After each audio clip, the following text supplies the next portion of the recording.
Happy Monday, Liberty Kitty Cats. Welcome back to the flagship Lions of Liberty podcast. And you could have heard and seen today's interview live if only you were a supporter of Lions of Liberty on Patreon. You can find more about that on patreon.com/Lions of Liberty. You have got to join the pride for so many reasons, not the least of which is to get early access and live stream versions of many, if not most, of the interviews that I'm doing here each and every Monday. We've also got all sorts of bonus content, including Conspiracy Corner, and the latest round of bonus action is a new show you're getting from Brian McWilliams called Good Morning Bleephead. No, I'm not going to curse in the first minute of the show. We're going to save that for later, but be sure to check out The Pride. You get all sorts of bonus content, early access to interviews like this one, and if that weren't enough, all of our patrons get a discount at the Lions of Liberty store. You can find that over at lionsofliberty.store, where we have all sorts of fun and exciting Lions of Liberty merchandise,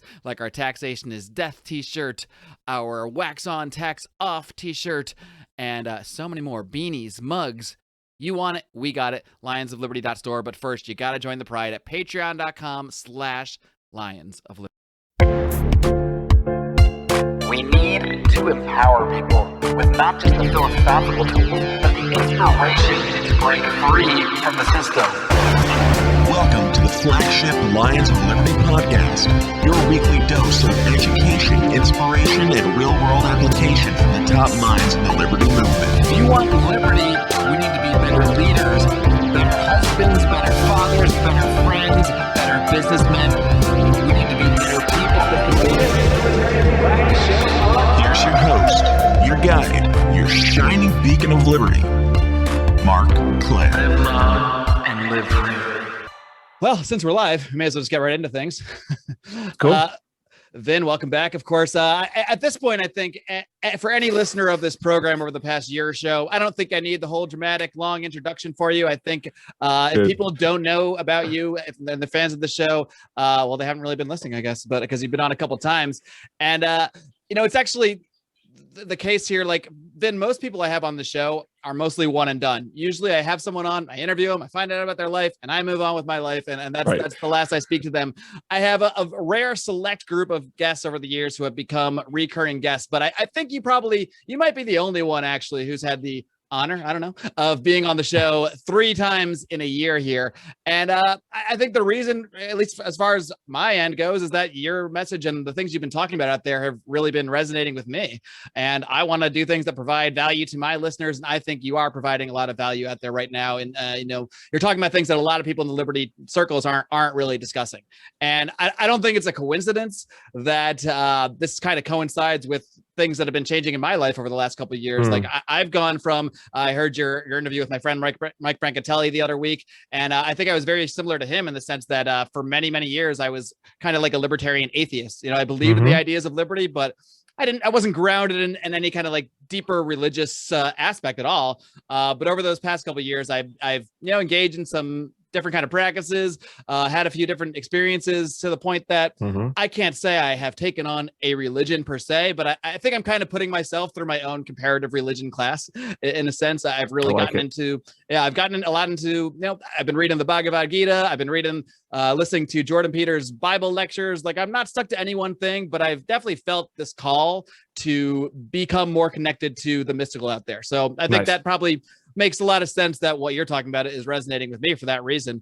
But just before we get into things, I actually scheduled this interview with you maybe 4 or 5 weeks or so. So some more cynical fans might think that I brought you on just to talk about the recent little Twitter spat that you had with Dave. That's not why I brought you on. But since we're here, I brought you on because you sent me a copy of your book. You're gracious enough to send me a copy last month, Render to Caesar. We will talk about the book, but I can't gloss over this. My fans will hang me if I don't. So if you could just get into why did you, some might say, use the word go after, say whatever you want. Why did you tweet at, I think it was actually an episode that Tom Woods did with Dave Smith, where they were discussing vaccine passports. And well, I'll let you take it from there. What prompted you to reach out and respond to them, I guess you could say? Well, I mean, it's for people who follow me and like follow my Twitter. This was not a, let's say, some sort of a special tweet from me. Yeah. I mean, I think one of the things that I'm known for, if people follow me and what if I'm having a criticism of somebody, it's almost exclusively because there's some sort of inconsistency in their narrative.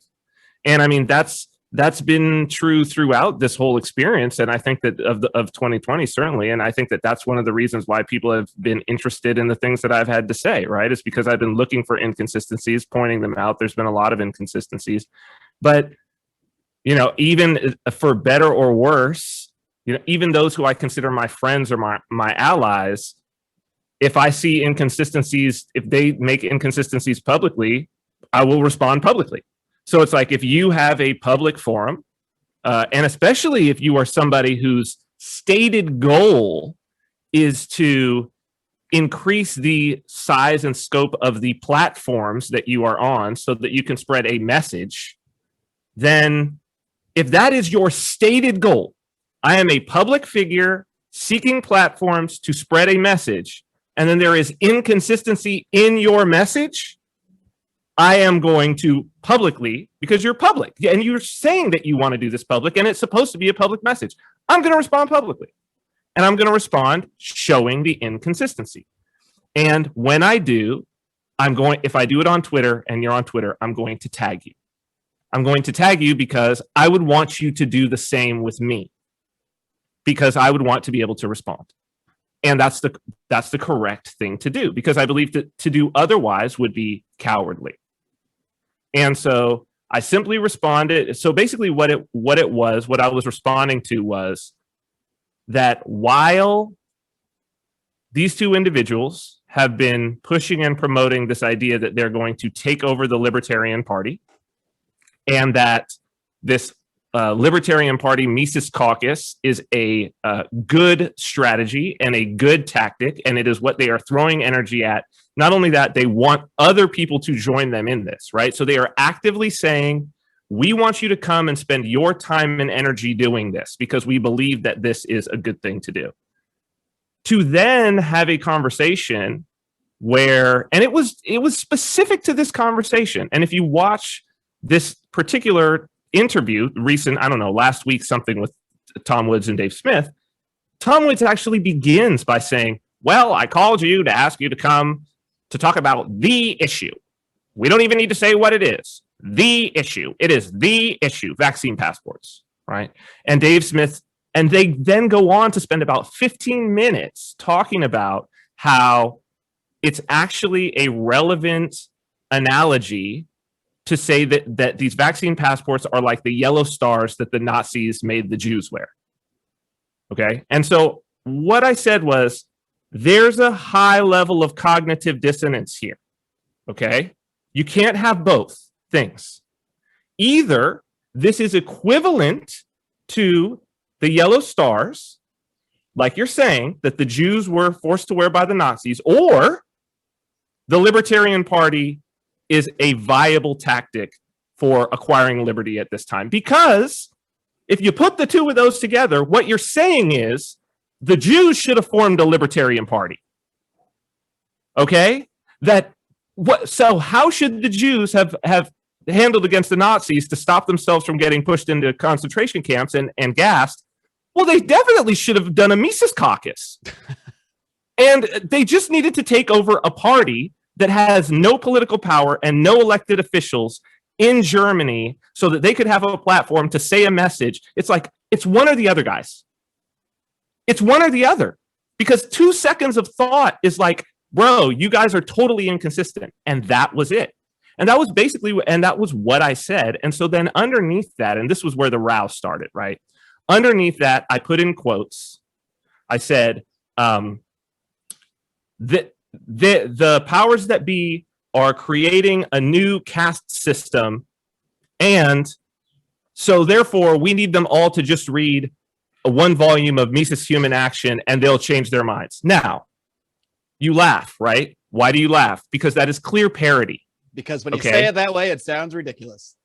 Because and this is what the nature of parody is, right? That it's like, so Saturday Night Live, when somebody plays Trump, they're not using Trump quotes, okay? They say something that's completely ridiculous. So underneath that, the response from Dave was, well, can you explain it without misquoting me? And I was like, dude, aren't you a comic?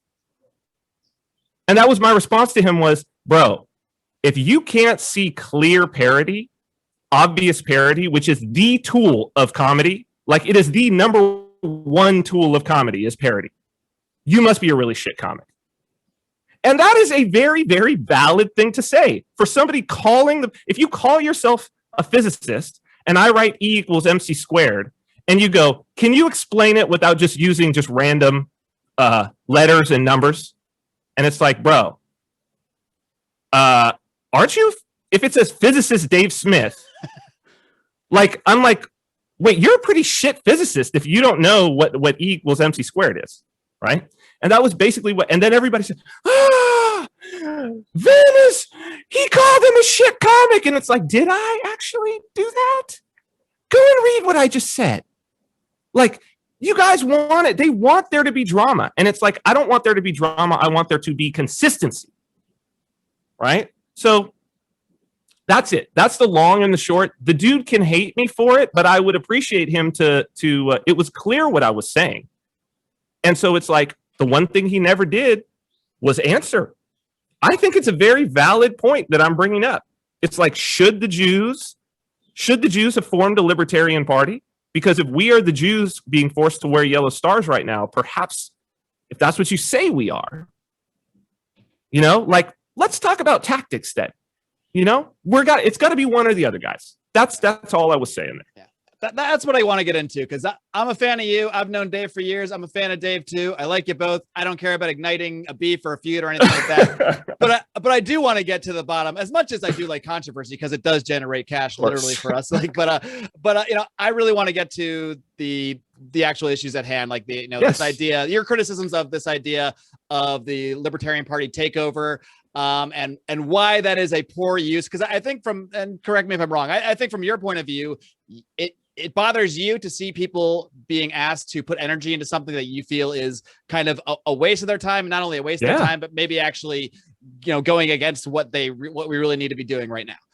So for people out there, I know the biggest thing I hear is like, look, I get what Vin's saying, but all we want to do is use the Libertarian Party to spread this message, to create more libertarians, to get people more excited about this message. Even if there's bad, maybe Nazi level shit going on, what's so wrong with that? Why can't we do that? And also do the other stuff you're talking about. Maybe find greater spiritual peace or what have you. Why can't we do it all? That is that. So here is the key. And this was the key of what I presented to Dave and why it's two parts. Okay. In and of itself, the idea that we're going to use the Libertarian Party as a platform to spread a message, I have no problem with. Okay. I think that the Libertarian Party, and I have said the Libertarian Party is disorganized. I think it's a real sink of energy for people. I think as an opinion, it's a waste of time. Now, however, I could be wrong, right? So it's not like I go hard at the Libertarian Party. However, it is a question of when and where are you? And this has been my message. If they go back to the first time we spoke, which was what, June 2020? Yep. I think it was something like that. Yep. Do you remember that I specifically in that interview said, you are a Jew in Nazi Germany in the early 1930s right now? I specifically said that. I believe that's as close to a direct quote as we can get without actually going back and listening. Specifically, right? So I say this in June, right? Nobody else has said this. I'm speaking hyperbolically in June, right? But then our materialist, rational Tom Woods and Dave Smith, how many months later now? 9 months, 10 months later? Oh, now we're Jews in Nazi Germany. But it's no longer the early 30s anymore. Now we've reached yellow stars. Okay? And so, again, it's not about in a vacuum is this idea of we're going to use the Libertarian Party as a platform to spread liberty. It's like, when and where are you? Because if you really are German Jews in Nazi Germany wearing a yellow star, you are sentencing people to death. If that is the tactic that you are telling them to survive this. It's not just like, well, it could be a good idea. You don't know, Vin. It's like, no, you are sentencing these people to death. So one or the other. See, I really believe that's what's happening. Uh-oh, what are you doing? You're watching the stream? I was trying to pull up. We're getting some questions. Oh, the old. Yes. Okay. Yeah, we're actually getting some questions from people, and I wasn't necessarily planning to do this, but I was thinking. Go ahead. Since you heard me try to look, this is the nature of live audio, friends. Yes. I thought I might read a couple questions that we're getting on this. Yeah, go ahead. I think that this is, but I think that that's my point, right? My point is not about whether or not in a vacuum this is a good tactic. My point is that if you believe, and this is the exact thing that I was saying, and this is why I don't understand why this is controversial. If you believe truly, and you're not being hyperbolic, because I'm not. See, I left. Like, I believe this is what's happening. So either they believe it, or, well, so, because I don't want to do the thing that is, they believe both. Because if they believe both, there's only two answers, okay? One, they are so dangerously incompetent and unaware of how reality works that they are sentencing people to death. Or two, they are completely aware and they're sentencing people to death on purpose. And I don't want to do that, okay? So what I want to say is there's cognitive dissonance and rational inconsistency there. And if they really have the best interests of people at heart, and especially as libertarians who are always talking about how consistency matters, guys, get out of the cult of personality, okay? I know you like listening to the podcast. I'm not saying either of their podcasts should go away. I'm not saying they haven't done great things. I'm not saying that they haven't brought people to liberty. That's not what I'm saying. I'm not saying that they don't have the underlying right principles. I'm not saying that they shouldn't be speaking that hot libertarian fire on the biggest platforms in the world. I'm not saying they should not be doing any of that, okay? What I'm saying is that if they truly believe what I believe about when and where we are, then they need to tell people to behave in such a way that they save themselves and their loved ones. And the saying that their energy should be spent on the Libertarian Party is sentencing people to death. It's that simple. All right. So that being the case, if there's people out, I know they're right here commenting, for people out there that would agree generally with the message, the political message of Tom Woods, of Dave Smith, probably your own political beliefs as well, generally speaking. I agree with them. Right. By the way, I agree with them. So I guess the real difference here comes down to tactics and how people should be spending their time, considering the current situation. Yes. So actually, instead of me asking you a question here, why don't I take, because we have a question here from Angela McCardle. As you know, she is a big part of the Mises Caucus. She's also a supporter of Lions Liberty here. And so I'll just go ahead and read her question. She says, some of your recent commentary on agorism and being oriented towards Christ-like behavior, paraphrasing, she says, does not seem to provide an option for fighting back against the state. Given the fact that incidents like Waco and Ruby Ridge have happened, how do you propose agorists and people who opt out of government should prepare to fight back against the state when the state inevitably comes for them? Yes, the state does inevitably come for you. Okay. In 34 BC, there was this guy. 34 AD, there was this guy, right? And he had this message. And the state came for him. And 300 years later, he was the center of the state that killed him. Okay? Now, it would not, there were many, this was in a guy in Judea, right? Carpenter's son. You know, some crazy things said about this guy. Heard about this guy. He had these 12 cats that followed him around. And then, you know, afterwards, they started sort of spreading that story and spreading the message. Now, it wouldn't have, there were plenty of armed uprisings by those same groups of people. None of them were even able to take back land in Judea. Never mind take over Rome. You know who took over Rome? That one guy.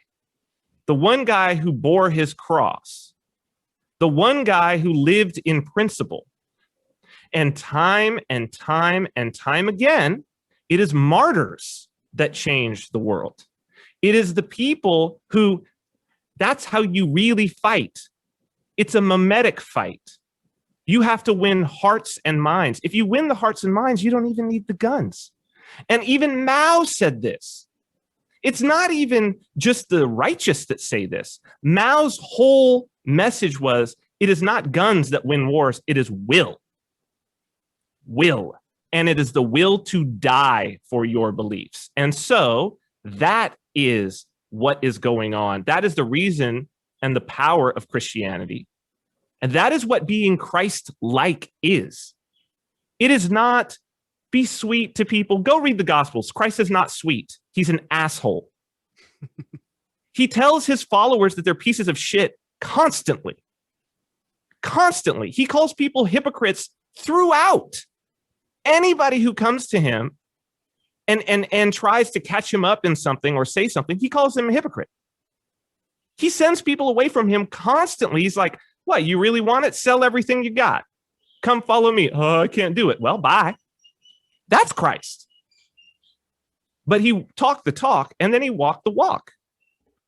He went all the way. There was no fight. What he tells Peter to sheath his sword. When he comes to be arrested, Peter had said, I'll die for you. What are you talking about? Peter pulls his sword out. When Christ is betrayed in the Garden of Gethsemane by Judas, Peter pulls his sword and Christ tells him, Peter, put the sword away.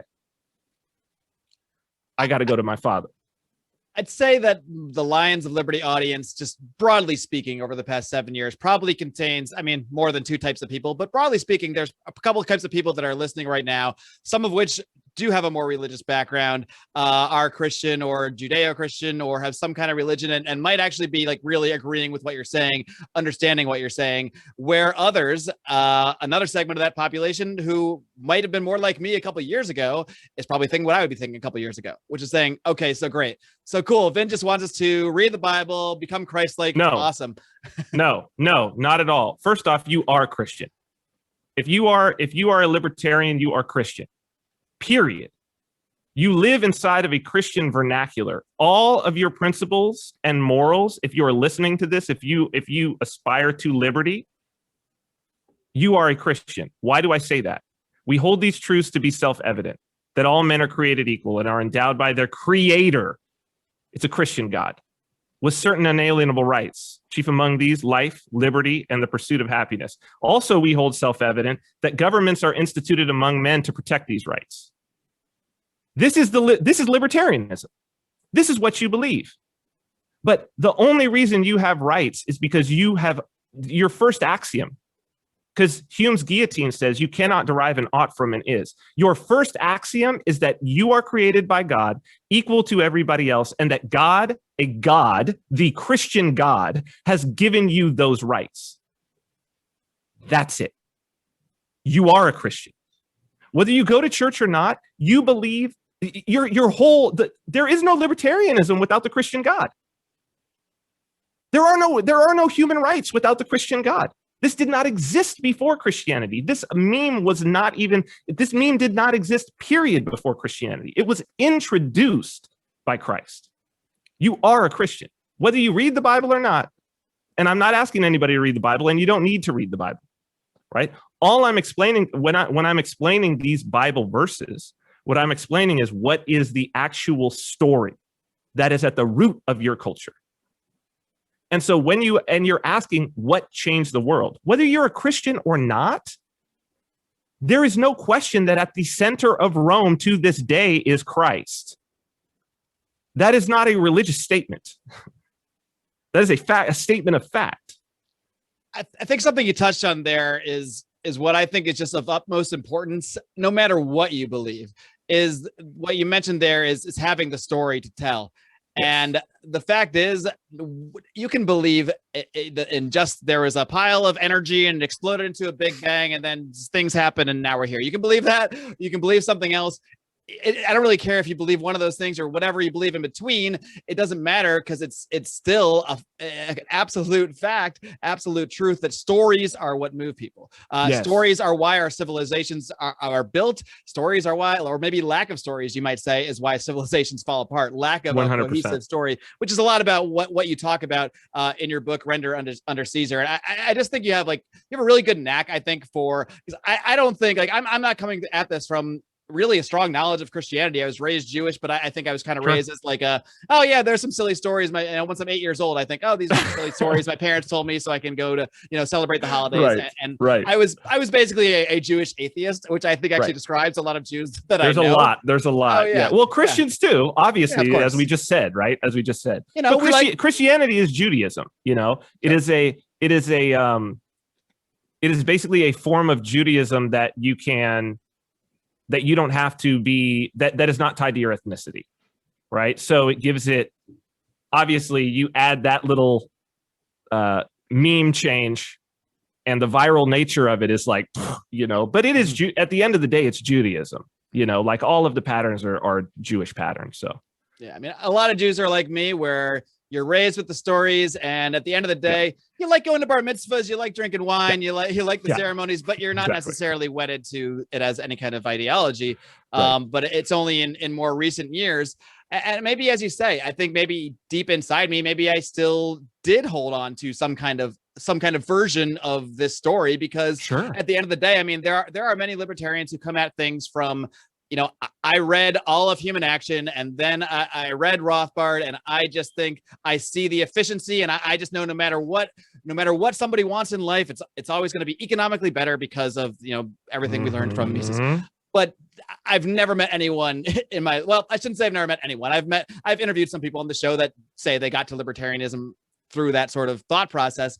But does that really move anyone? Are you going to sit down, like you kind of said earlier, sit down with someone in Nazi Germany, hand them Human Action, wait for them to take the 3 years to read it and understand economics? Even if they do that, is it really going to move them? Is it really going to, is there any kind of story there? And this kind of plays into a lot of things you've been talking about, and a lot of things. Hold on. So I think if somebody said either burn that copy and step on and spit on that copy of Human Action Volume 1, or I'm going to kill you. And if you step on it and spit on it and then throw it into the fire, I will just let you go on your own. I don't think there's anybody who's dying for Human Action. But yet that exact scenario has happened with Jews and Christians and Muslims for millennia, where they have said, are you kidding me? Kill me now. Go ahead. Do it right now. I will not renounce this. And that tells you something about how you fight, because that's where the fight is. The fight is not out here. The fight is in here, because it's in the hearts of the people that you're fighting anyway. Because if you want to even win a war, read The Art of War. From the beginning, Sun Tzu says the greatest generals and the supreme means of fighting is to win a war without fighting at all. So much of that book is about making it so that the will of the enemy is not there to fight at all, and that's actually way preferable. And so how do you do that? First, the will has to be in your own people, and then their will on the other side needs to be degraded. You need to have stronger will. This is any warfighter knows this. This is the reason for psychological operations. This is the reason for weapons of mass destruction. This is the reason for all of these things, shock and awe, right? Your enemies know this. You have to put something in your heart, a tool that you are willing to die for. And if you are willing to die for Christ, guess what? You have all of the libertarian. A Christian is a libertarian. A real Christian is a libertarian. Life, liberty, pursuit of happiness, that comes from the real Christian story, right? And that they are trying to be righteous. You get from a real Christian, truly righteous and consistent Christian, you will get a world and a life that is the libertarian utopia. That is the kingdom of God. It's actually the Christian story. The Christians, the kingdom of God is Ancapistan. This is what is totally missing from out of the cognitive framework. It's that, hey, Ancapistan, that idea of this utopia based on principle, that my daughter say, God, She's based on up principle, too, that what you're saying is Ancapistan is an old pattern. It's the kingdom of God. It's the kingdom of God. Right. And even before that, it's Israel. It is the mimetic Israel, the promised land. This is an ancient pattern. And it's like, yo, man, but are you willing to die for Ancapistan? Really? I know you're willing to LARP for Ancapistan, right? I know you're willing to put on body armor and carry around an AR-15 in a march. I know you're willing to do that. But are you willing to not carry any weapons? Are you willing to sheath your sword and be executed publicly for it?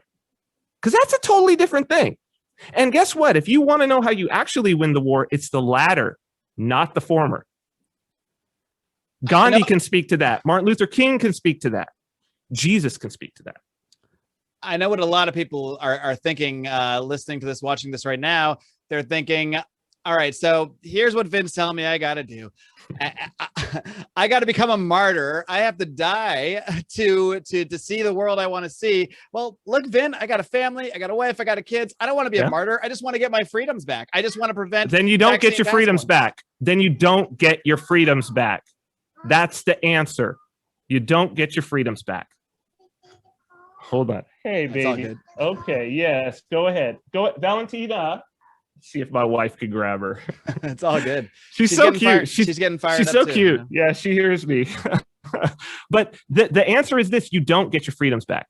There's a great book that I would suggest that everybody read. It's by Rod Dreher, who also wrote this book, The Benedict Option. Was a bestseller. But this book is recent, and it's since like the COVID stuff and since all of these lockdowns and whatnot. And it's called Live Not by Lies. And it's him in Eastern Europe. He spent a lot of time interviewing these Catholics and Orthodox in the former Soviet Union about how they behaved during that time. And it really was about, and these people are seen as being the true revolutionaries that changed everything there, you know, and it was between printing samizdat. They got arrested many times. They were holding mass in their home. They were bringing people in and just exposing them to, they would watch Westerns, American Westerns, right?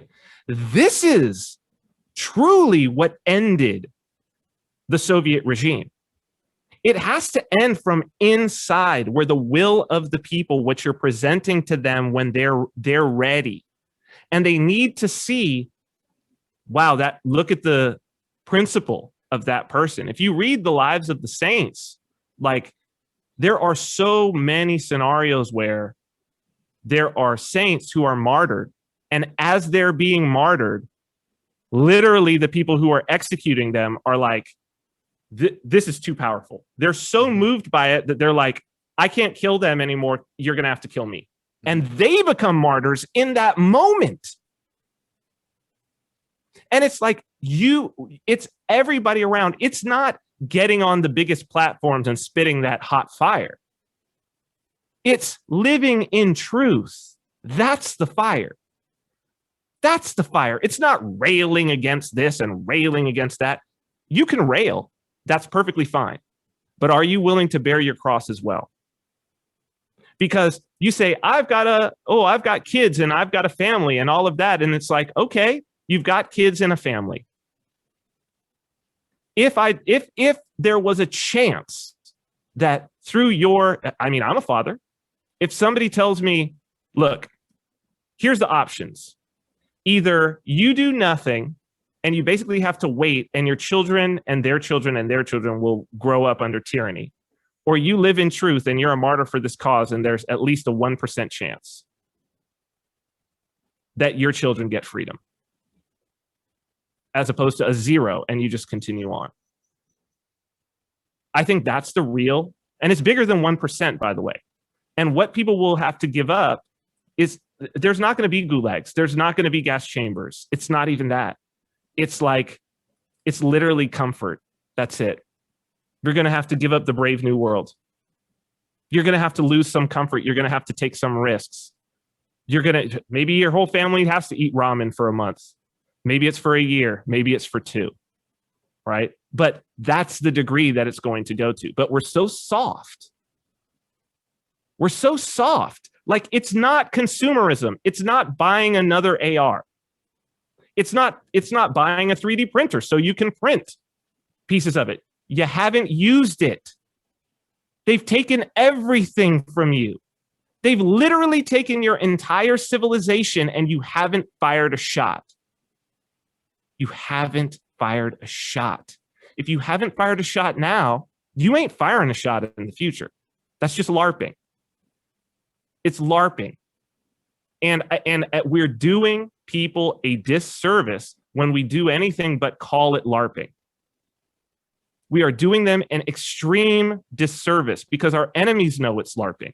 The people who want to oppress us, the people who want to turn us into their slaves, even more than we are, and have been steadily implementing it, know that it's LARPing. They know that they can distract you. All right, guys. Well, speaking of hot libertarian fire, you know who is spitting that hot libertarian fire? Not 1, not 2, not 3, but 5 days a frickin' week. It is our good friends Nate and Charlie over at Good Morning Liberty.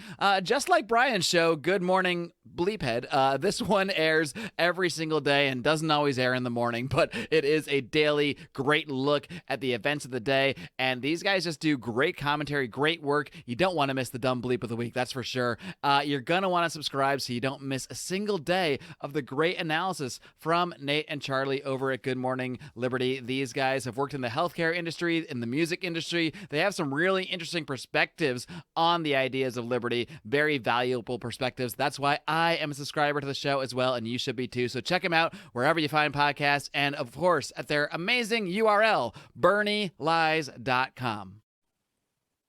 I want to get back to something we touched on earlier, talking about the story, talking about the narrative, because no matter what you believe, like I was saying earlier, the people that you just mentioned that are implementing this stuff, the people that are causing the situation that we're in, the thing that we're fighting, that people are trying to fight against, whether it's through the Mises Caucus, through the Libertarian Party, through whatever it might be, those people have a belief system. Maybe not one single belief system, but they definitely have belief systems, whether it's worshiping Moloch at Bohemian Grove or one of a million different things. And once you start to see these things, it's so obvious. I mean, I think for people out there that I think a lot of people now are following like the work of people like Jonathan Pajot, who can points out a lot of the symbolism. Like, if you think that symbolism is there just for kicks, like I don't know what to say. I mean, it's there for reasons, and you don't have to believe in like a Satan figure or actual literal demons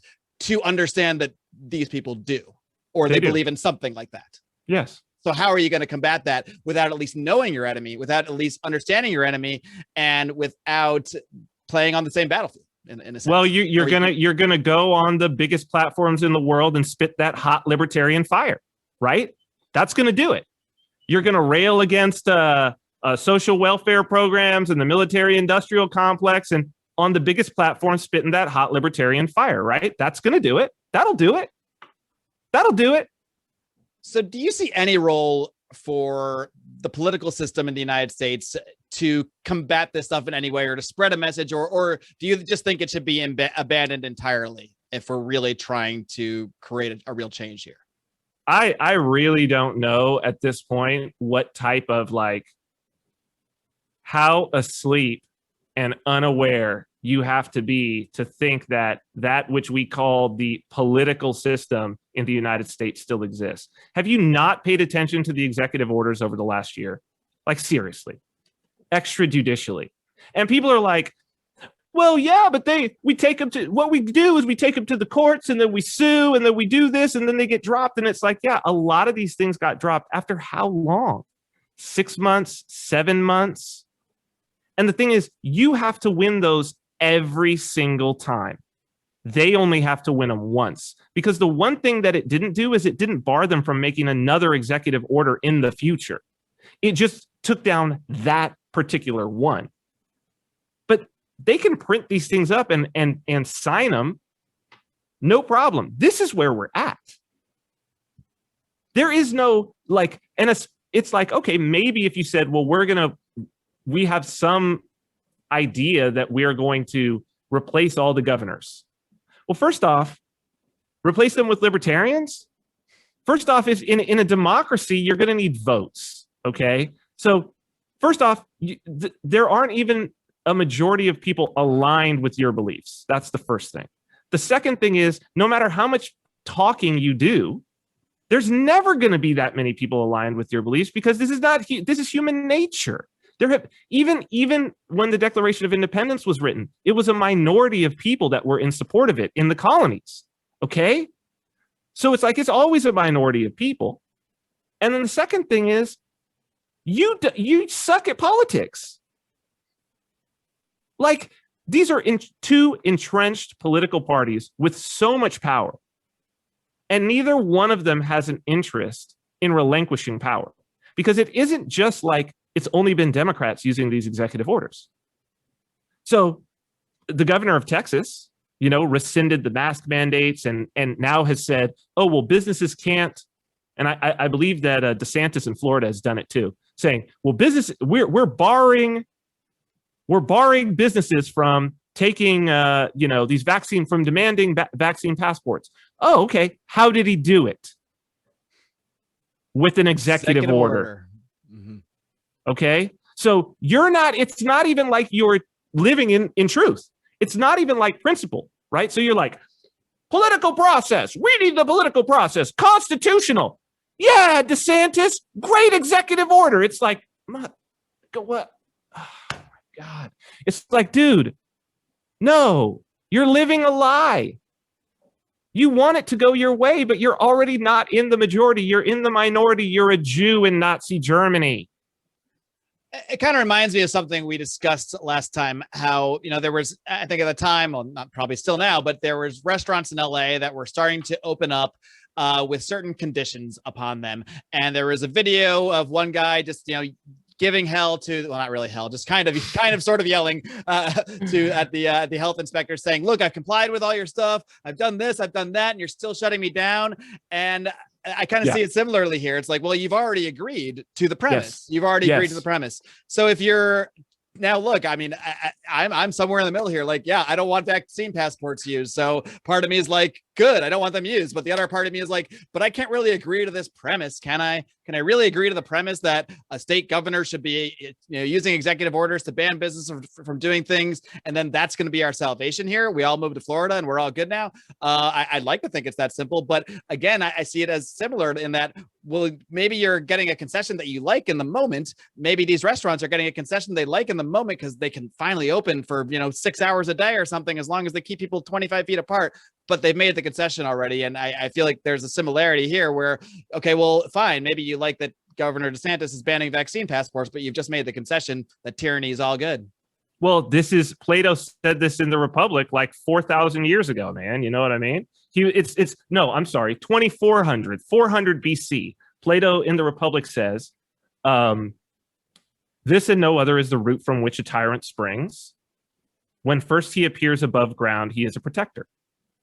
And it's like, look, the same way that you think that it is great that DeSantis is protecting you with his executive order is the same way that the woke think that Gavin Newsom is a god and that he is protecting them with executive orders. But the fact of the matter is that even the ancients knew it always starts with a protector.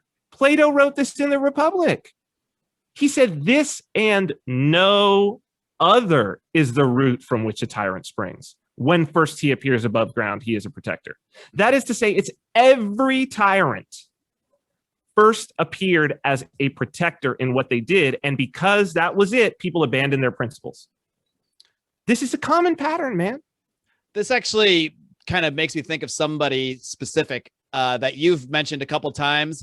And once you started talking about it, and when I see it, I can't stop seeing it every time I see him now. I'm not sure if you might know who I'm alluding to, but you've talked a little bit about Matthew McConaughey lately. Yes. As he's been being pushed because what I fear the most now is not even the wokeness, not like Joe Biden and his sort of, his catering to the woke crowd. It's kind of like the reaction to that, and the kind of people that are right now that are consider themselves libertarians.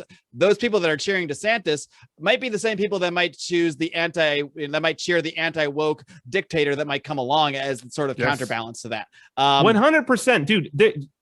Bro, the Libertarian Party, those people who are in that, just wait. This is my Vince Stradamus here. Just so Matthew McConaughey is lining himself up for some sort of major political thing, some sort of major run. It's either going to be governor of Texas and or president. So it might be governor of Texas, and then within 2 years, president. He'll abandon the governorship.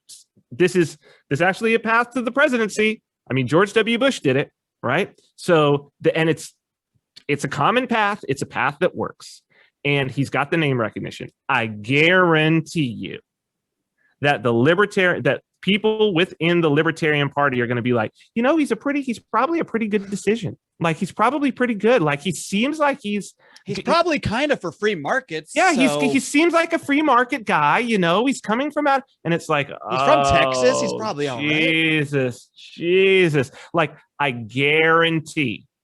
And the reason why is because it's a lack of principles. You couldn't have a less principled person than an actor. And it's not like we haven't had an actor as president before, Ronald Reagan. And look at how much the conservatives love him. And it's like, no, he's an actor.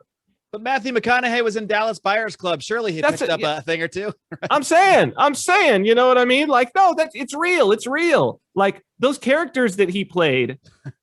Well, and look, we had Donald Trump. Because had Donald Trump not done The Apprentice, that's what people... Like, we got to go back to 2016, right? The Apprentice was just coming off being like the biggest show on television, basically. And who people saw Donald Trump as was the guy at the boardroom, you're fired, you're fired, you're fired. It's all acting. But that was who, he's authoritative. He knows what he's doing. He knows how to delegate and put, all these people on. Then he even put Omarosa, who was on the show, who was a big character on the show. He even put her as like a key advisor in the White House. It's like, come on, man. Right? This people are, when you have no principles, then all you go with is aesthetic preference. Because those are the two. That's what we're talking about here, right? Is that it's like, no, you have no problem with executive orders. You just don't like that executive order. When it's your guy, when it's your aesthetic preference, you're fine with the executive order. And this is, I'm not asking people to read the Bible. I'm not asking them to do any of that. I'm saying find something that you're willing to die for. But what I know is that the people who look in earnest, you end at the thing, at the pattern that people have been willing to die for. And when you look, it's always religious. It's always religious. Why? Because those are the most powerful patterns. Because they are consistent. They describe reality. And if you live that way, your life gets better. And if you live that way, you get more free. Who's going to die for, 3% greater GDP? Nobody. Or like slightly better market efficiency, That's the point, is that no one is going to die for that, but your enemies are willing to kill for something else, right? They're not so much willing to die, but they're certainly willing to kill. And as libertarians, we don't have that option. Because our principles, if it is don't hurt people and don't take their stuff, we've cut ourselves off from it's sufficient to be willing to kill. We've cut ourselves off from it. We are not allowed to say, well, I'm willing to kill for it, but I'm not willing to die for it. You can't say that and be a libertarian. You can't. Okay? So, because even if you're someone who's like, well, I believe in self-defense, defensive violence, it's like, well, when you enter into that, If you're like, yeah, I've got my guns, and if you come on my property and you come armed, it's going to be. So what you're actually saying is, I'm willing to die, because you're not surrendering, right? You're not surrendering. But the person coming on doesn't have to be willing to die. They have to be willing to kill. And then if it gets too tough for them, they're going to retreat. But you're saying you won't retreat. This is the whole idea. And so it's like, what are you willing to die for? Right? And if it's just like, well, if you don't have kids and you don't have a family, what are you willing to die for? Probably not much. Seriously. And that's why we are where we are. And that's why it works for the powers that be to be like, don't have children, have your career. Oh, no. Hold off. Be old and tired and set in your ways when you have children. Do that. It's very important. This is like the moment, or not the moment per se, but these past couple of years are like the collective moment where I'm like, oh, I'm the old person now, because like 10 years ago, I thought that kind of thinking was like the old fashioned way. Like, oh yeah, everyone gets married and has kids, blah, blah, blah. I don't need to do that. I can just live my life and have a good time and have fun.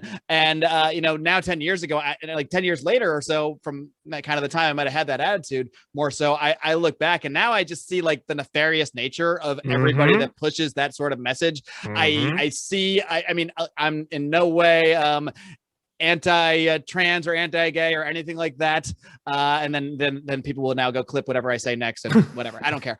But I can see that why this stuff is pushed so much. Of course, I'm all for everyone's rights to do whatever they want, but there's a difference between agreeing with the rights to do what they want and actually pushing it and actually saying, yes, children should take hormone blockers when they're 13 because they can't make that decision yet and they're going to be better off for it. And if you oppose that, you're a monster. I mean, and so this stuff is so obvious to me now that I almost can't even believe that I ever thought otherwise. But it's once you see some of these things, like once you see Matthew McConaughey as a potential next Antichrist, because Vin has this idea in your mind, it's hard not to see it when you see him in interviews and you see the way he's being talked to and you see the ways he's saying profound things without saying anything at all. Doesn't say anything. Yeah, anything. It's amazing. Like it is actually really amazing. It's actually really impressive.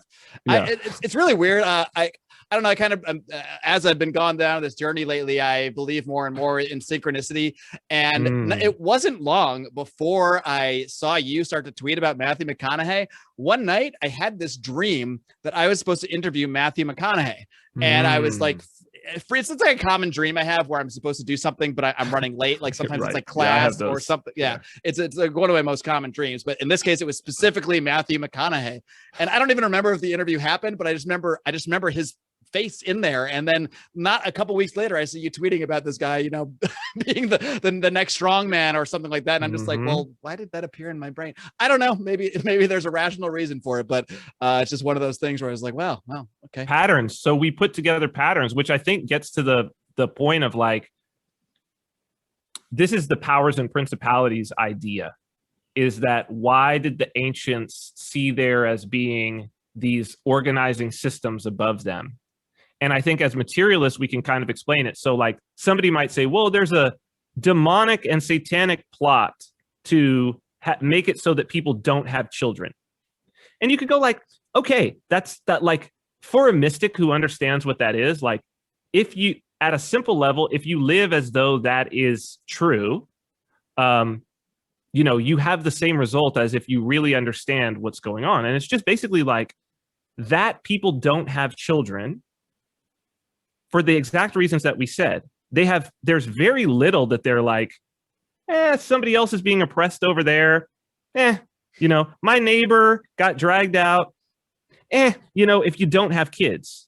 But there's this thing that happens when you have children and just biologically things change and psychologically things change. And now it is your job to protect these little creatures. And you become way more aware of potential threats that you wouldn't think about. I mean, I have to, if I'm with my wife and kids, the places that I am willing to go, like literally just physically walk, are incredibly different than single me. Sure. Yeah. Right. I mean, single me could go into the most dangerous areas at any time of day or night and get into whatever kind of stuff. and feel like, I got to watch my own back and everything. But if shit hits the fan, I can handle myself. Oh, totally different when it's like I'm with my wife and children. It's like, I'm not even going to take that risk. And so you think about how beneficial it is for fighting age men, right? Fighting age men, particularly, to not have children. How beneficial that is to a tyrant, to a tyrannical power structure. Because they're naturally going to be less aware of threats to whatever, because it's only them anyway. So who else? Exactly. And their view is less. It's less forward thinking. They're not planning. They're not looking for, okay, who's a potential threat up there? Because if you're, it is just very simple that it's like, if I'm a single man, how far ahead of me does my focus have to be if I'm walking down a dark street at night, right? In terms of assessing a threat. But if I'm walking with my wife or I'm walking with my kid, I mean, my head is on a swivel. My scope of my view of how far ahead of me I'm looking and planning out is completely different. And that's just natural. And that goes into the metaphor of like, how do I view Matthew McConaughey? Right? It's completely different if I'm like a 25-year-old guy who's looking at him like, and this is how you get Hitler. Who were Hitler's followers? Young, single men. They probably thought he was cool. They probably thought he was really cool. Of course they did. Like Elon Musk, same scenario. Mm-hmm. Right? But men who like have children and have a family, and then they look and they're like, look at what he thinks is okay. Mm-hmm. Like naming your kid like AE 553, that's actually child abuse. That's actually child abuse. And then like you look at the things that his wife, the mother of his child, is doing, and you're like, this is what she's showing herself doing publicly. Like, how weird is it in private? And would I want my children alone with that woman? Like, no. So maybe Elon's not a good person. Like, maybe he's not my friend. Maybe he's not somebody that I would emulate. But if you don't have kids, you're not even there. And so it's like, it isn't that it's a satanic plot, but it's just like, if young people, if people in their 20s aren't having children, fighting age men are not having children, your society is going to be completely different by definition, because the amount of tyranny that will be allowed by those individuals will be significantly more. I don't remember the exact chart, not to bring up a chart, but it was a chart or a graph that showed like sexual activity of males. Oh, yeah. And like, it was like, it was some insane number of males that had not had sex that were 30 years old. I'm probably like misstating it, but it's something. I think you're right. Yeah, it's something like that. That were 30 years old that had not had sex since they were like 21, I think. Or I think like it was 30% or something like that. It was like high 20s, I think. It was, and it's honestly the scariest stat I've ever seen in my life, because I can't even imagine. Like, I mean, what must be inside someone who has not had that kind of intimacy in their life at all, even a little bit, over that kind of time span? What does that person even have to live for? That person is going to be the kind of person that's either going to go shoot up something randomly, or is going to be so easily influenced and so taken in by something that is providing them some kind of meaning. There's a pretty good chance that something is not going to be good for the rest of us. Well, and it breeds nihilism.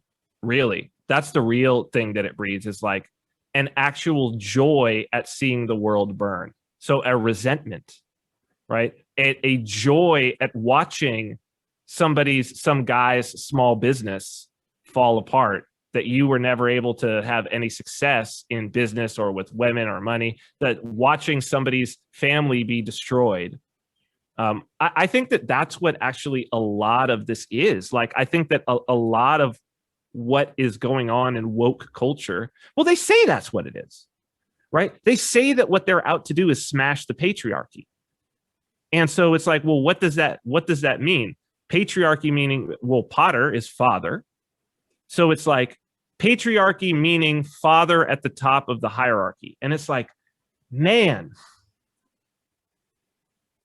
is that really what you want to smash? Like, I can understand that you don't want abusive fathers at the top of the hierarchy. Of course you don't. But really, like a loving, caring father who will die for his family, which is most fathers, by the way.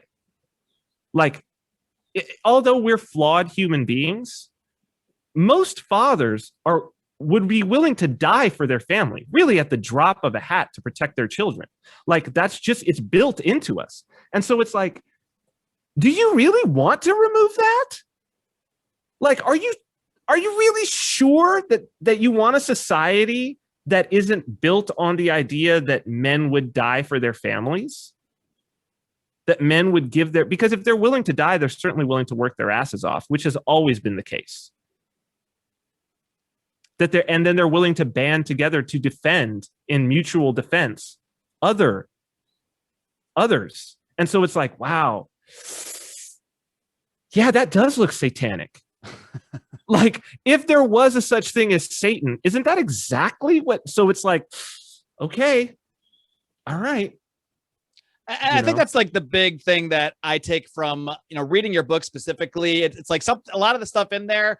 I think you do it in a way that it never really comes across preachy, because you kind of go back and forth interweaving between some like allegorical stories, and then you actually sort of breaking down a lot of concepts. I think really your book is actually like an explanation of libertarianism without ever really saying it but sort of basing it on, on a deeper philosophy that you hold. And I never thought I would read a book that not only like taught me some biblical concepts, but also taught me libertarianism, even as someone who's been a libertarian for 20 years, and also somehow ties into Bitcoin. Like, yeah, right. all in the same book. So I do want to talk a little bit more about the book itself, but I want to talk more broadly about like what has driven you to do this? Like what exactly, when did you answer the call? Because I remember when we first talked a year ago, the end of that interview, you said something along the lines of, all right, well, I'm not really going to do any more podcasts. So I'm just going to go off into the sunset, work on my projects, and that's it. And here we are. I think you did maybe a couple interviews after that, but since our last one in December, I think I've seen you on like every podcaster I know. Every friend I've made in the podcasting world has interviewed in the last few months. You've been on with Buck Johnson, Mike Brancatelli, Thaddeus Russell. So what changed for you from a year ago, where it seemed like you just kind of wanted to, say your piece, go on with your life and work on your stuff. But now it really seems like you're making a much more proactive effort to be out there talking about this stuff publicly. So did something specific happen that changed that for you? There's a definite thread. And I think that really, the last time we talked, so I had been sort of pursuing a daily practice of contemplation, which had grown out of, I used to say that the gym is my church. And since I had kids, when I was a single man, it used to be 11 a.m. I'd wake up and go to the gym and do my thing and whatever. Those are the days of 11, rolling out of bed at 11 a.m. I remember them well, yeah. Yes, I don't want to go back, but I remember it somewhat fondly. Yes, I mean, it's nostalgia, right? It's nostalgia, but I wouldn't go back. The best time you never want to have again. Yes. Since I had kids, it would be, get up basically before sunrise, because that was the time when everybody's asleep. I could do my stuff, come back, and then, I'd be back for a little while before everybody woke up. And that seemed to work for everyone, right? That I wasn't dipping out on my wife in the morning, and I wasn't having to go at lunch at work. And so I could keep going on, you know what I mean, with whatever I was working on. And that started when we moved to New Hampshire in 2018. And I carried it on. And then when we had moved back to California and the gyms got closed because of the lockdown right before we came here, it wasn't about lifting weights anymore, but it was like I did meditation and then some yoga and stretching, some body weight exercises and whatnot. And then when we moved here, I continued with that, but I was doing it on the beach in the mornings. And I had written maybe about a third of the book. And I had this vein that I was following of this render unto Caesar story and some things about Bitcoin and some things about reciprocity. Those things were kind of already there, things that I understood. And something weird happened where it was kind of this process of feedback. And it was during the time that that I was talking to you, but what was happening was I was going out and having this practice of contemplation and some exercise and some other things that was having this feedback of filling in the gaps on this book. So very much in my other books, what it had been is just like this, it's inspiration. I just got to write off inspiration and something's going to come. I trust the process. I open myself up to it and then I write. And this other concept started coming it was this Trinitarian Christian pattern, right? And it was explaining a lot of the things. And so then I was like, maybe I should be praying. And that would, since it feels like this is related to this Trinitarian sort of Christian pattern, but it still has this material aspect, maybe it would be better if I started like integrating a little bit of prayer just to put my mind more into that space, right? So I've had a lot of spiritual experience and done a lot of things. And so through that specific practice, or are you talking about in the past? In the past, in many different ways. And so I know that it's like, it's set and setting. You want to put your mind into the pattern. And I was like, well, let me try to pick up. And one of the things that I picked up was the Jesus prayer. And so I was like, okay, this sort of, it relates to me in a way that it feels very experiential. It's kind of a mantra. It's long practiced by Orthodox Christianity. It's seen as one of the most key things that Orthodox Christians do. Many pray it every single day. I do now for sure. And in that practice, it was like a door opened up somehow. And not only was I being given the information that winds up in this book and that it's just coming like, brrr, but I'm also giving information about how to change and modify that practice so that it's almost like whatever is coming to me is also teaching me how to pray, which I then learn is actually something that the Orthodox actually pray for to the Holy Spirit. You'll see time and time again in the writings of the saints and in the liturgical prayers, teach me how to pray. They ask the Holy Spirit, teach me how to pray. And that the way that you pray actually is told to you by the Holy Spirit, which is, this is a very Jewish concept, right? It's that like, this is a very, very Jewish, that like Yahweh is the one who, everything from Noah building his ark to the Ark of the Covenant to... He tells you what's up. Everything. He tells you what's up. He tells you how to build the temple. He tells you how to do it, right? And how to pray to him. And so I had this experience and it dumped the book onto me. But one of the things that I was given in that was one day coming back, it was also telling me to do other things that was weird. And go on Lions of Liberty. Well, it started with, you're going to do this class and you're going to call it Bitcoin Mystery School. And you're only going to let in like 20 people into the class. And it's going to be on this. Because it was a lot of the concepts that were coming up related to Bitcoin, because I was working on Bitcoin at the same time. It was meshing the concepts. And hold on one second. Oh, good.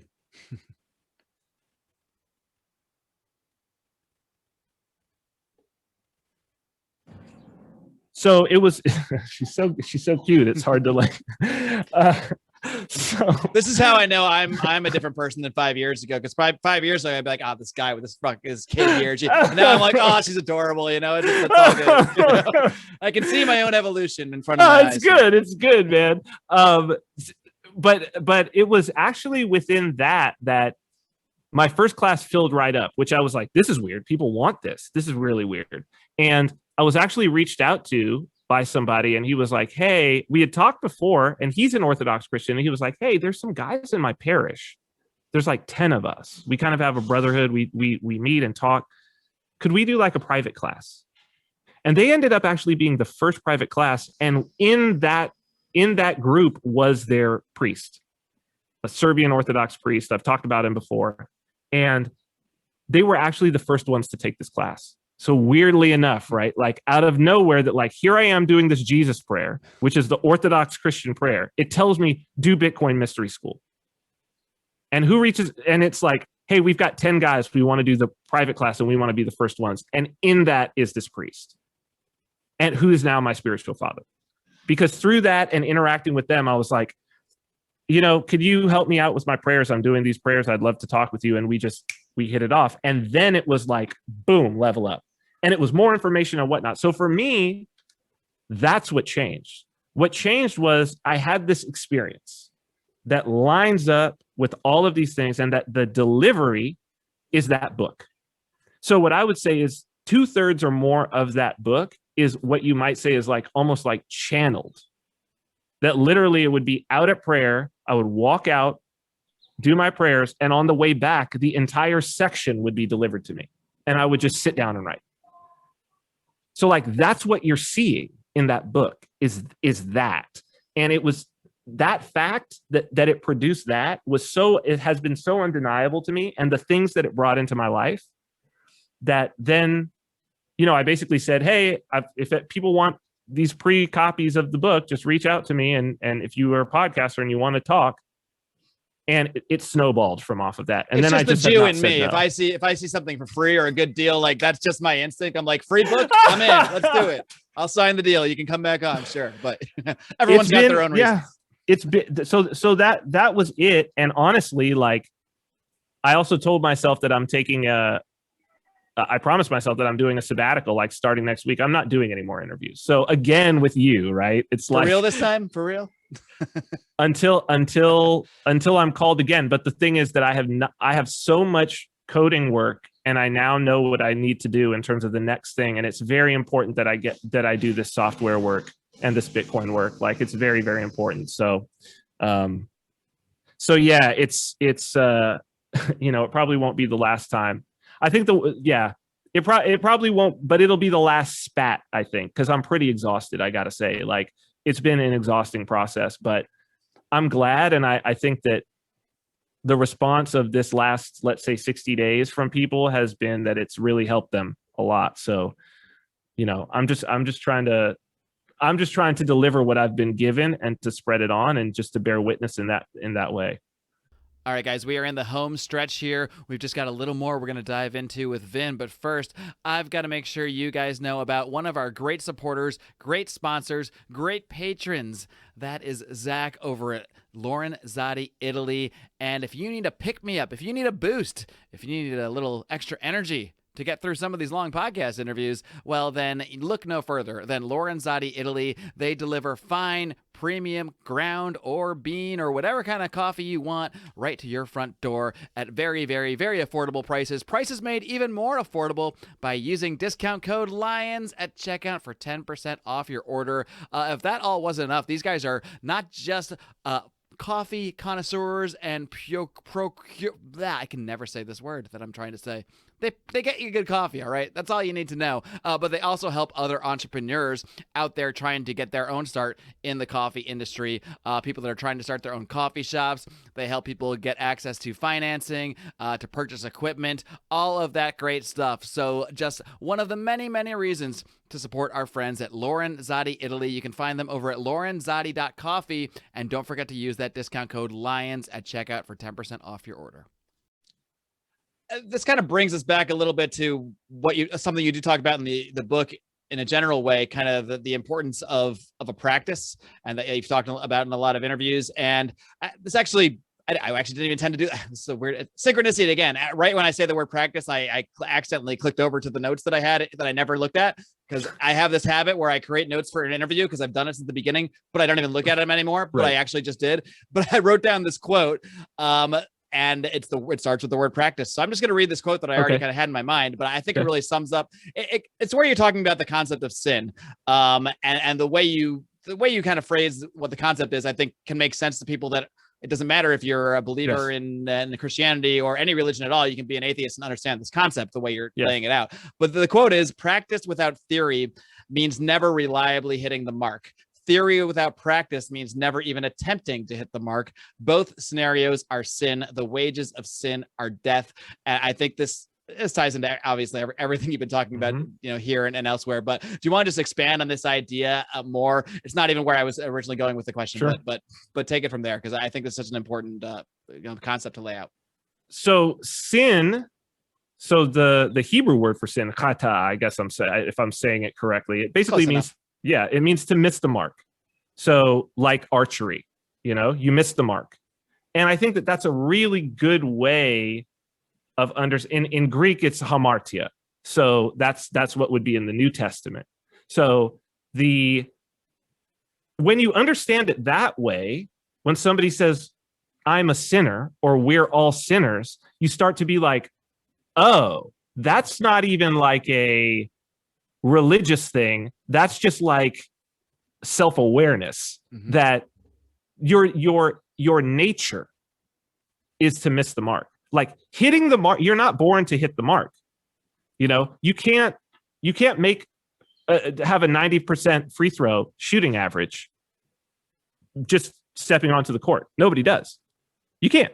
How do you get that? When you watch a professional basketball player, when you watch an NBA point guard, and the expectation is if they go to the free throw line, if you're a point guard in the NBA and you go to the free throw line and you miss, something's wrong.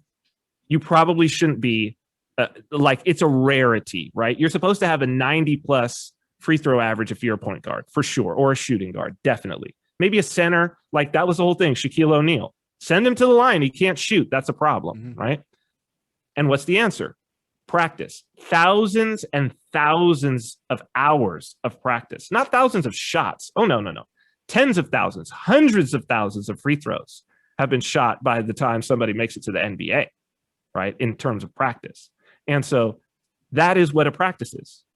A practice is literally a regular, consistent behavior with a goal of hitting the mark. And that could be a practice of art, right? So you're an artist. Practice, that's how you're able to draw so well. Why? You've practiced many times. And so then as someone practices, so let's say the first time someone's practicing, what you start to develop is the theory to where you can teach somebody else. And you say, and there's theory with everything, right? What's the correct stroke? I was a swimmer in my early days, right? Played many sports, but it's like sports especially. There's theory. How do you hold the ball when you're shooting a basketball, right? Like, how does the spin come off the back of your fingers? Like, what are you looking at? What are you aiming at?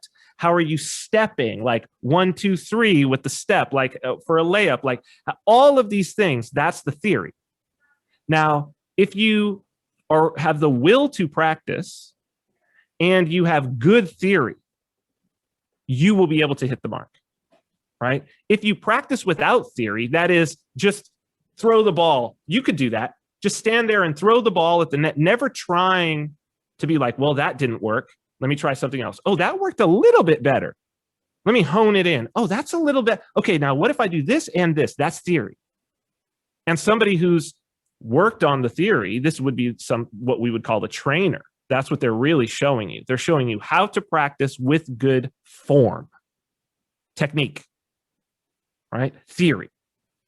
So, but if you just read the theory of how to shoot a free throw and you never go out and shoot a free throw, that theory doesn't help you at all. You step to the line, it doesn't matter how many things you've read, right? Which libertarians should be listening right now. I was going to say, this seems to tie right back in to what we were discussing towards the beginning of the show, because it seems like myself maybe included here, a lot of libertarians, definitely myself over the first few years of the show, where all we did was talk philosophy. All we did was look at the intricacies of Rothbard's theory of this or that. But it's all theory, no practice. So maybe that's what's missing for a lot of the liberty-minded here. Well, this was my attraction to agorism, really. Was that you cannot be an agorist without the practice. So it is all about the practice. Like the theory is completely worthless without the practice. And as a matter of fact, one of the cool things about it is that Konkin, the person who coined the term and first sort of described it, when he talks about the counter economy, he basically says, well, there's already people practicing this all over the place, everywhere. It's a huge part of the economy. And that really the goal is to teach them the theory. That it's not the other way around. It's not theory first. It's to go to the people already practicing this and teach them how this is actual political action if they just altered a little bit their intention, how they could hit an even bigger and greater target, right? So right now they're just trying to hit the profit target, but wouldn't you like to hit a target that would give you even more profit because you would remove the state who's taking from your profit? And this, I was like, whoa, this is very good. But this is also why Christianity or Judaism or Islam as a practice is so valuable, is because If you are going to be a practicing Christian, you are going to practice at every moment of your life, or Jew. If you're going to practice, you're practicing down to what you are wearing, down to how you are speaking to people, down to what you are eating on a daily basis, how you are grooming yourself. Like, all of these are to hit the mark. And that if you are doing this practice and hitting that mark, and everybody is hitting the mark, what's been proven is your society survives. Your society hits the mark as a whole. So you have theory and practice that you do every day. And then when a major crisis arises, then you've got a whole bunch of people who know how to hit the mark. That's the key. That it's not just theory. They know how to suffer. They know how to sacrifice, because those are the things that are necessary when the crisis comes. They know how to organize. They know how to be altruistic. All of these things. And so that's why these practices have continued on for thousands of years, because they help people to survive. One thing I want to ask you that I know it's what I hear a lot that comes up whenever anybody really discusses religion or religious theory or anything like that. Even people that kind of accept, like, okay, I can take the Bible or even just what Vin is saying about as kind of good allegories for how to live your life, how to live a good life, and etc. But then others might just say, like, okay, but he doesn't really think that stuff is true. Like, he doesn't really think these stories are true. Does he? Do you? Like, what's your response to that? Yeah. So can you explain that then? Is what, because I think that's a gap that a lot of people have a problem jumping over. Like, a lot of people could say, okay, I've listened to Jordan Peterson's Bible lectures. I can see all the allegories. Totally makes sense. It shows you how to live your life, how to get down, find the order, get out of the chaos, but it's not really true. So what's your response to that? Like, I'm sure I'm not the first person to bring it up. No. And I've been speaking about this with people lately who this is one that you can't actually get until you're in the practice for a little while. But I would say you should be skeptical. So for me, I was definitely skeptical and had this book and all of these resulting things not happen that basically proved this to me enough that I was proved that proof was there. And by the way, this is part of the Christian story, is that, like, these things will be proven to you. Anyone who's like, you need to take it on faith, that's not the Christian story. That's somebody trying to manipulate you who doesn't have the practice for you. So if you go to the Orthodox, they say it's all about experience. Like, it is, do not take this on faith, do the practice, and you will have an experience. And if you don't have an experience, bye. But the thing is, enough people have had the experience on a constant enough basis that it's still around. And so that kind of gets to the point of, like, why do I believe these stories are true? And the best way that I can say it and how I've tried to explain it to people is the Christian story. So people are like, well, the virgin birth, it's not so. The virgin birth is, it's like 50%, but the resurrection, right? That Christ rose, was resurrected, appeared to the apostles, all of these things. If that, the Christian story is predicated on that being literally true. Like, if that's not, and you just said it, if that is not the case, then at best, Christianity is a set of nice allegories. Mm-hmm. Okay? But nobody's willing to die for a set of nice allegories. Nobody's dying for Aesop's fables. No. And what you should realize is that those people that the gospel says Jesus appeared to, people like Peter, were martyred. Peter was crucified too.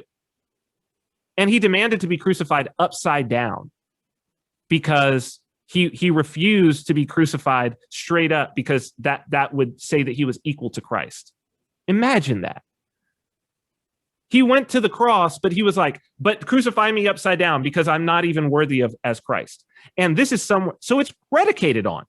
He said, Christ showed up to me. This story is true. And then was willing to be martyred for it, upside down. And that's historically true. So and that's true for a lot of the apostles. That's true for Paul as well. Paul was martyred. He was executed. Paul had a road to Damascus. He was struck blind on the road to Damascus. A voice, the risen Christ, he was persecuting Christians. He's walking on Damascus, in the road to Damascus, him and two other guys, and this booming voice comes down and says, Paul, why do you persecute me? And he's struck blind for 3 days. Can't eat, can't sleep. Right? And he then went on to most of the New Testament is written by him. It's his letters after that experience. And then he's willing to be martyred. And historically true. So the whole Christian story, well, I'll finish it here. It's like this. The whole Christian story is predicated on that being true. The entire thing falls apart if it isn't true. But for 2,000 years, people have been willing to die for this story. What about, like, I don't know how deep on the religious rabbit hole we can go, because we can do 7 more hours on this one easy, but because these are the kind of things I'm still working out, sure, in my own life, kind of as I go. So half of them are questions coming from me, and half are maybe questions coming from like Marc Clair 10 years ago. Sure. But I guess like one thing I would think, like, okay, if Christianity is like the true religion, or I don't know if you're necessarily saying that, but I'm not saying that. Yeah, no. Yeah. But it's true, is what you're saying. Either way. Like, yeah, it's true. Are other religions, like, is the Bhagavad Gita true? Are these other religions true? Or is there just, yeah, I mean, how do you reconcile, like, maybe like how others around the world develop their religions over the years that would be totally disconnected from Christianity? Are those people just totally off the mark and totally going to be, a sin their whole life because they never saw that story? They never understood that one because maybe they were raised in a household where they worshiped Ganesh and a bunch of other gods. I mean, how would you view these other religions that not necessarily, I don't think we can compare them the same as you would towards, like, Judaism, Christianity, and Islam, who still sort of worship the same, not sort of, they do worship the same God. How do you look at people who have maybe found a similar spiritual practice through a lot of the ancient techniques in Eastern religions? Just your general thoughts on how you view all of that. Well, I mean, this notion that, like, there is only one true religion. And I've said this about, like, this is something I realized with Bitcoin too, is that there are a lot of people who are like, there's only one real Bitcoin, like BTC is the real Bitcoin. BSV is the real Bitcoin. And I've said over and over, like, that is such a destructive meme, right? But at the same time, I myself only work on BCH and only have, right? So it's like, for me, there is one that makes sense. There is only one that makes sense for me. And is the only one that I'm focused on, because thou shalt have no other gods but me. Like, basically the thing is, you can only follow one. So it's just like the US dollar, right? The US dollar is not the only currency. Euro is a currency. RMB is a currency, right? Name it. Mexican peso is a currency. But if you ask me what's the price of gas, I'm going to tell you in dollars. Like, I can't compute euros. I don't know the value of things in pesos. And you're definitely not going to say it's 0.00239972 Bitcoin. Absolutely not. Absolutely not. And so it's like, basically the idea is you can pick one. You can pick one, right? You can, I've said it's like an airplane. So all I'm looking at, if you say, well, 747 is the only airplane, it's like, well, that's not true. Like, what you want is the airplane still flying after all these thousands of years? And if it is still flying, then it's a viable airplane. Now, you can only be in one airplane, okay? You can't be, it's not going to work to be in all the airplanes. If you try to jump out of this airplane and into another one, and you keep trying to do that, you're going to fall to Earth. You need to be inside of an airplane. You can't straddle airplanes. It's not going to work. They're not built that way. Traditions are not built that way. Cultures are not built that way. You are in a single culture. You can explore and see things from other ones, but if it's in the air, it follows the laws of aerodynamics, physics, all of it. It may do it in a different way. It may be a VTOL. It may have a jet. It may be a propeller. It may be kind of glider. It may be rocket driven. It may be these things, but it follows the rules. It'll get you there in the sky. Maybe it's not as safe. Maybe it's not as fast. Maybe it's not whatever. But if I try to go to something other than Christianity, I'm going to be at a distinct disadvantage because my entire culture is Christian. My entire mindset, and Tom Holland has a great book called Dominion that is actually like his rational and historical proof of this, to where he basically is saying that like the Western world is so Christian that like we dream in Christian. Like all of our symbols, all of our understandings, our laws, the way that they're built, even just the way that we said libertarianism, right? It's like the presuppositions, the underlying base axioms are Christian in nature. They cannot be divorced from the Christian story.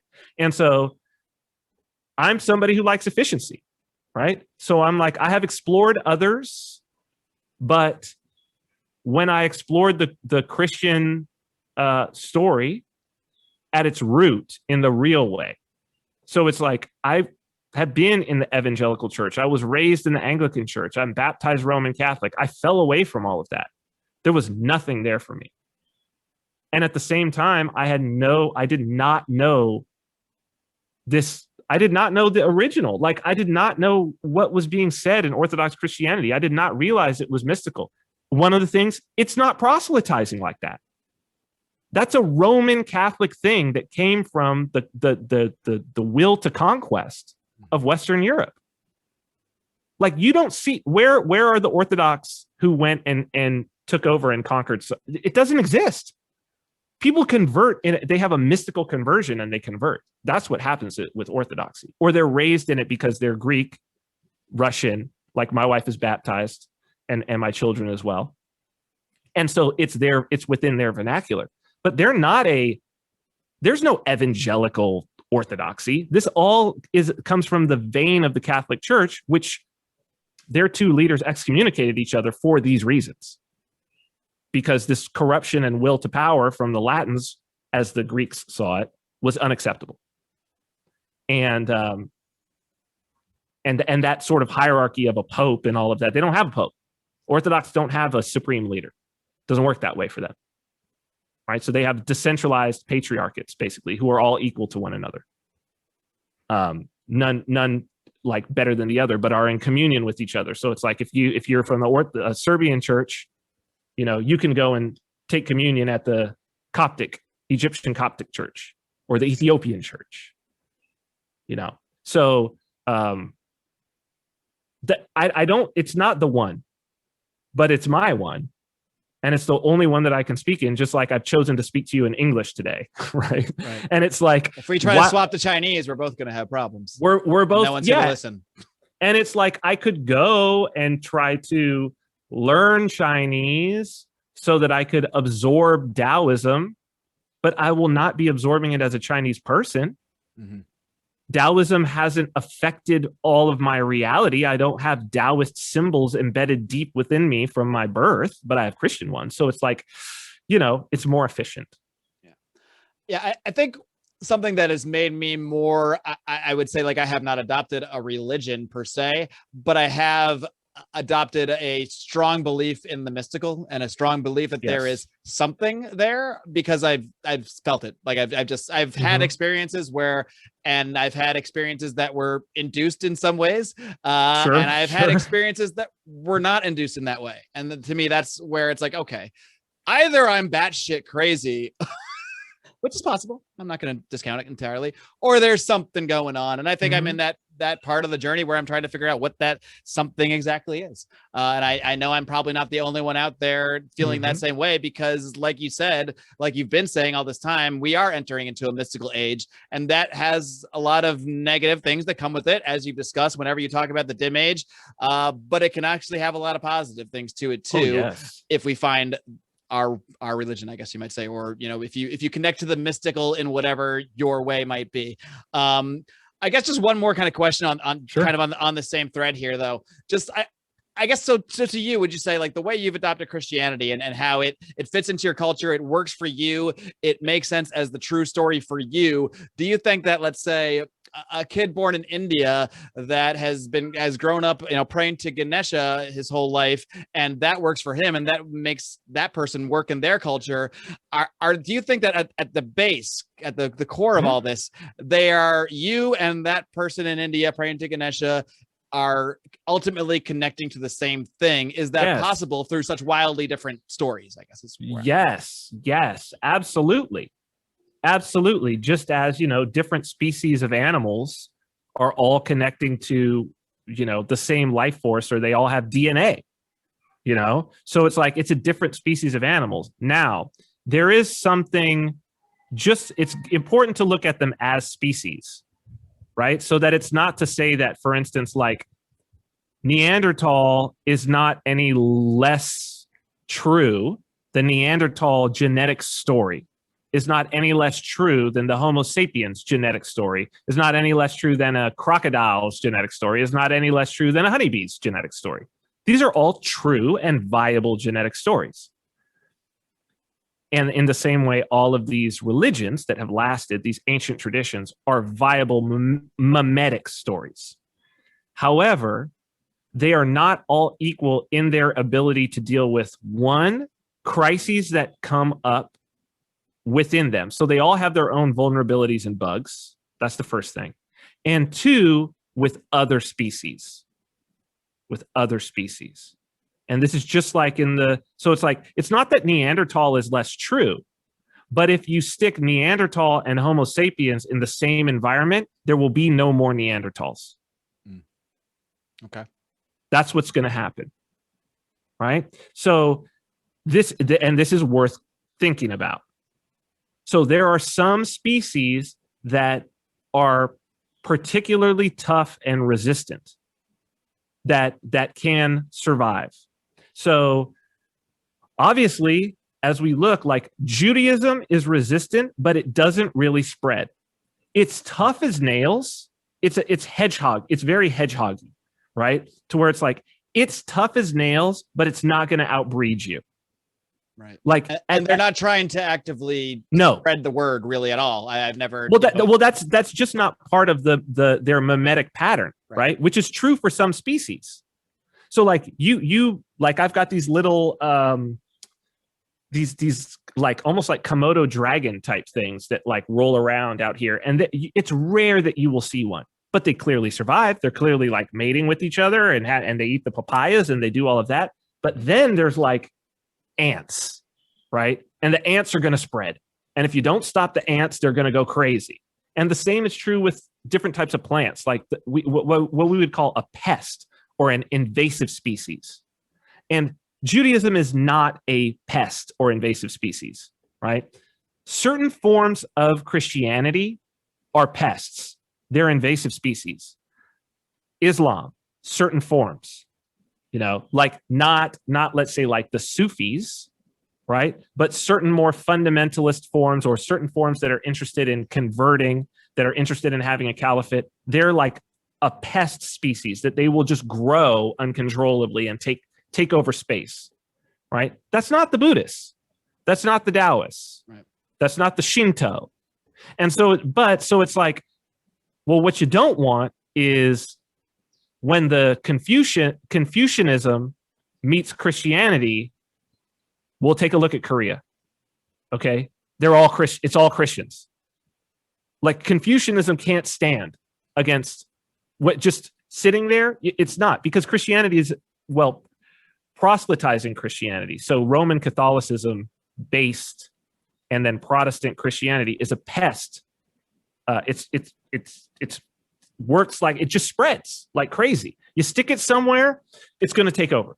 That's just what it does. And Islam is going to do that, and it's going to use the sword as well to do it. But look at London. The mayor of London is a Muslim, right? And so it's like, people are like, oh, this is very racist and very Islamophobic. And it's like, no. It's not racist and Islamophobic. It's just recognizing what the species of the mimetic species is.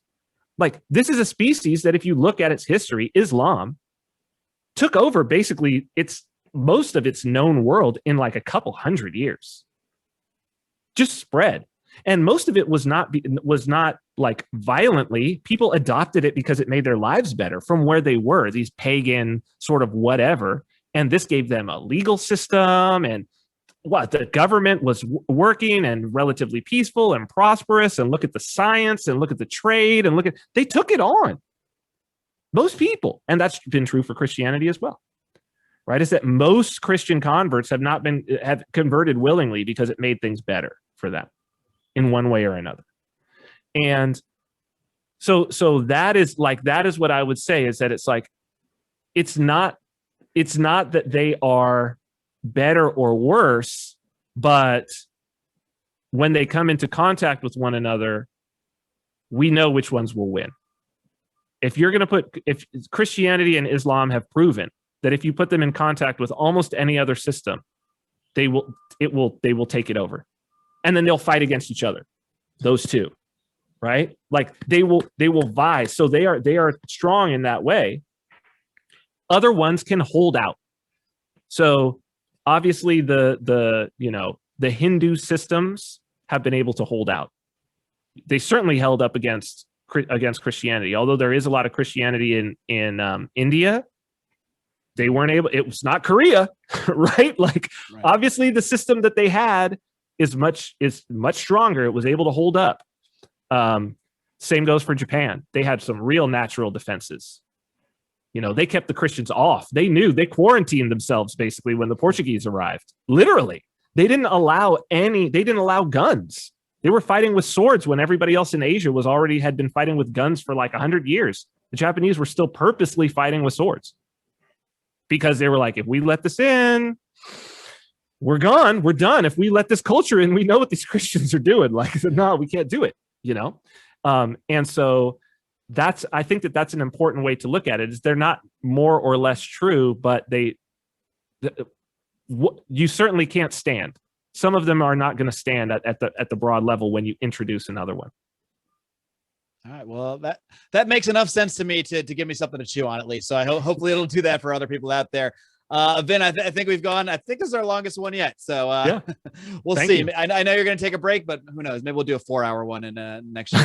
Who knows? But I really appreciate the time, Vin. I really, like I said, I find what you're talking about, whether I agree with every sentence or word, is not really relevant. It's these higher level concepts that I think people need to be talking about, because there's got to be a way out of all this besides just pounding away on the keyboard, on the podcast, on the politics. That's only going to get us so far, and it might not get us anywhere. It might actually take us backwards. So that's why I think your message is so important, and it's something that we all need to be at least looking inside ourselves a little bit more for. And if you dive into some of this stuff and you reject it, okay, but I'm just asking people to open their minds and start thinking about stuff, because that's what I've done over the last couple of years. I was the hardest core atheist you could find 10 years ago. So it is what it is. Now maybe people think I just lost my marbles along the way, and that's okay. Maybe that's true, who knows, but we'll all find out one day. Vin, before I let you go, why don't you just give us the quick run through of how people can get your book? I know you are selling it for cryptocurrency only. How they can jump into Bitcoin Mystery School. I think you're working over at Renegade U with Thaddeus as well, so feel free to plug away on everything. So at Vin Armani on Twitter is the easiest way. That's pretty much the only social media that I really use is Twitter. You can use it. You do. Yes, I do. You can. It is very helpful. It's my sounding board. theproofof.work is where you can go. So theproofof.work is where you can go and get my new book, Render Unto Caesar, Prophecy, Prophet, and Proof of Work in the Dim Age. And then, Bitcoin Mystery School is every month. The May is open now, and this is really like deep into Bitcoin. And you don't have to know anything about software. You don't have to know anything about cryptography, or you don't even have to have ever used Bitcoin. But at the end of this, you're going to know more about Bitcoin than even most professional developers that I've. Hello, sweetheart. She's got to make one more appearance. She's got to make one more appearance. So you're ruining my pitch here, kid. So bitcoinmysteryschool.com. People can go and check that out. That's every month. But then this month, April 19th. So people would need to sign up pretty quickly. I'm doing a course. It's just going to be a one-off. It's 4 weeks, 2 hours each week with Renegade University, and it's called From Satoshi to Financial Sovereignty, an Introduction to Cryptocurrency. So where Bitcoin Mystery School is deep and it's into Bitcoin, this class is going to be broad. So you're going to get breadth and walk away with like a real understanding of particularly the narrative, like what is cryptocurrency? What is this whole movement? And it's the narrative from World War II to here. And if you understand this story, a lot of the mystery of the industry falls away, and you're going to be much better able to spot the charlatans, to spot what's real and what's not. And I think especially for people who are interested in investing and like, what is it that I should be investing in? And how should I be thinking about these opportunities that are presented to me, as there's a lot of them now in cryptocurrency? It's like knowing the vein and the story that most people just simply don't know. And even a lot of it I didn't know. And in researching to be able to present the things that I didn't know, which I knew a lot, I've been involved with a lot, but the things I didn't know, even my mind is blown. So I'm super interested to share this, and people can just go to renegadeuniversity.com and sign up for that course. But again, it starts on the 19th. And it's a live seminar, but the recorded archives will go up directly after each class is over. So even if somebody's going to miss one, even if you have to miss one or two, you should be all good. And then you'll have those archives afterwards as well. Well, this is live to our patrons right now. So if anybody wants to sign up before then, they can. This will actually air on the 19th, so publicly. So if anybody is hearing it right then, you still can hop on. You can still catch a class, what have you. So Vin, thanks so much, man. I really appreciate the time as always. Keep up the great work, man. We'll talk soon, or one of these days, I'm sure. Yeah, thank you, brother. I appreciate it. Take care. Peace. Bye-bye. Live long and live free.